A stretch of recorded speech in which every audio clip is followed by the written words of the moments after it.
Nithyananda Paramashivoham Om Nithyananda Paramashivoham Om Nithyananda Paramashivoham Om Nithya.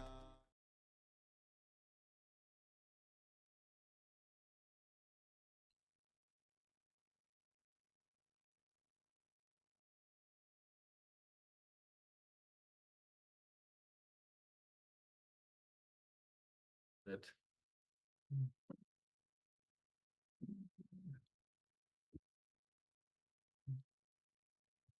yes, you can relax now and slowly, very slowly, remove your eye bands and let us know what was revealed to you in your third eye.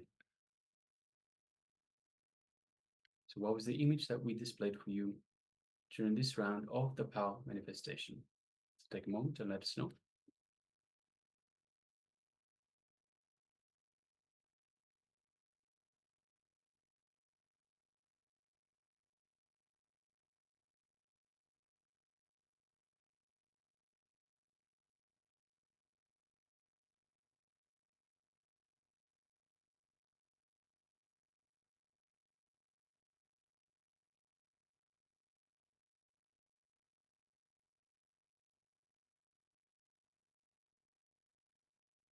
Yes, we have Ma Pina Aura that shares a yellow sun and blue ink, a fairy-like being. Yes, thank you very much for sharing.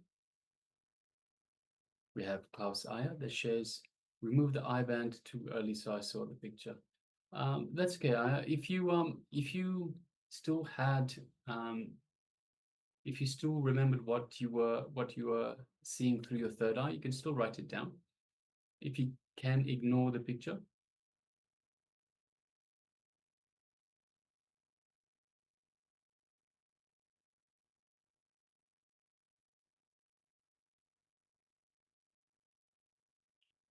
yes. So Klaus Aya shares trees, seeing trees. Thank you very much for sharing, Aya. So requesting all participants. So if you've taken part in this power manifestation, please share with us what was revealed to you. What did we display for you? So Ma Siyavu, Ma Agama Priya, Ma Anupama. If you took part in this power manifestation, Ma, let us know what was revealed to you in your third eye. So what did we display for you in this first round of power manifestation?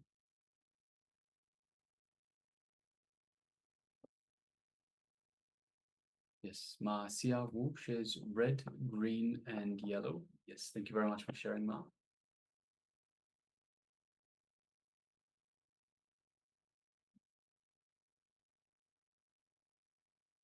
Also, Ishana Shivam, if you're there, if you took part in this power manifestation, please share with us what was revealed. What did you see in your third eye?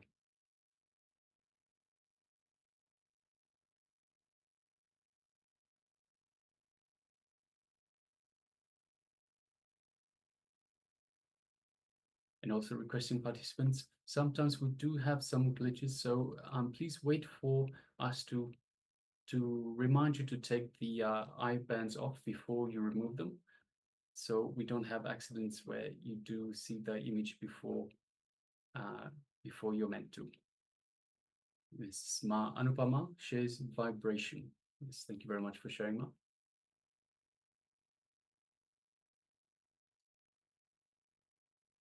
All right, so if there's participants still sharing, please continue to do so.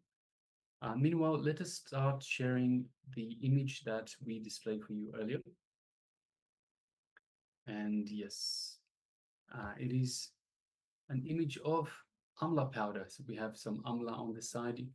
We have amla powder in a wooden bowl, and just a piece of green, perhaps small branch of a tree. So with very small needle-like leaves. So yes, let us have a look through the the sharings. We have Tina that shared a yellow sun and blue ink, and a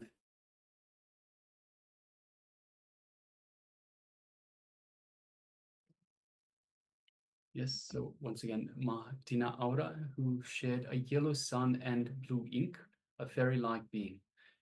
So we have the Amla fruits themselves that look a little bit like a sun. We don't have the sun as such. It is quite bright where it is. A fairy-like being.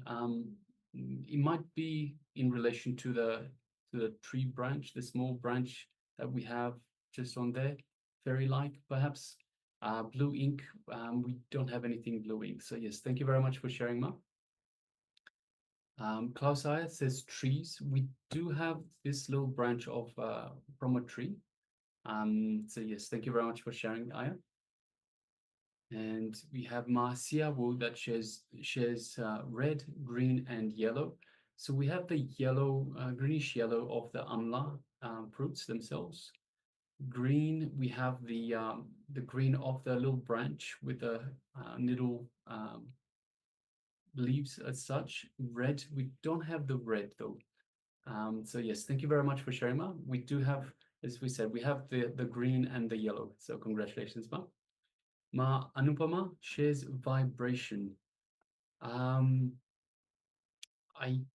There's some sort of apparatus in the background that might be working on a vibration of as such, or some sort of rotation mechanism, but otherwise, yes, we don't see anything related to vibration in this image, Ma. And also Martina Aura shares, I saw the silhouette of the branch. Yes, thank you very much for sharing, Ma. So congratulations if the participants, if you guys saw anything from that, congratulations for manifesting this power manifestation. Let us now get ready for round number 2. So requesting participants once again, please put on your eye bands. So secure your eye bands. And once again, please wait for us to say you can take off the eye bands.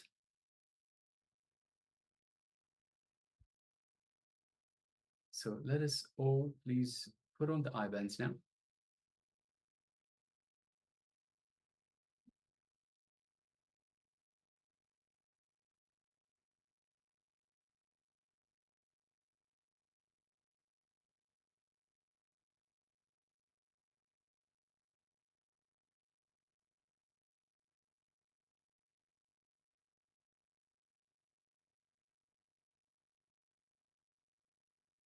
And let us sit comfortably with the head, neck, and spine in a straight line.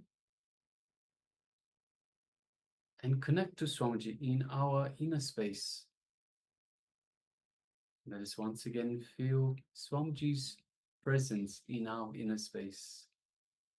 The love, the compassion, the infinite wisdom. Swamiji's energy flowing throughout our entire body. Reaching out to every corner of our body, every toe, every finger, the nose, eyes, ears, every one of the trillions of cells in our body being touched by this super conscious energy that Swamiji is radiating. Just feel this energy buzzing throughout your entire body. Every cell of your body is feeling alive and rejuvenated.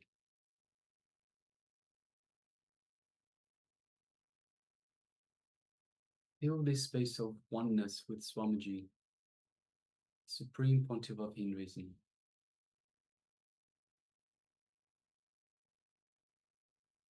In your inner space, Ananda Gandha, just below the heart center.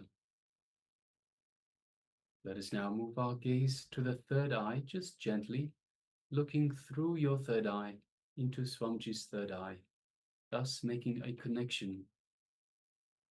And as you do so, you feel this connection, this energy in your third eye.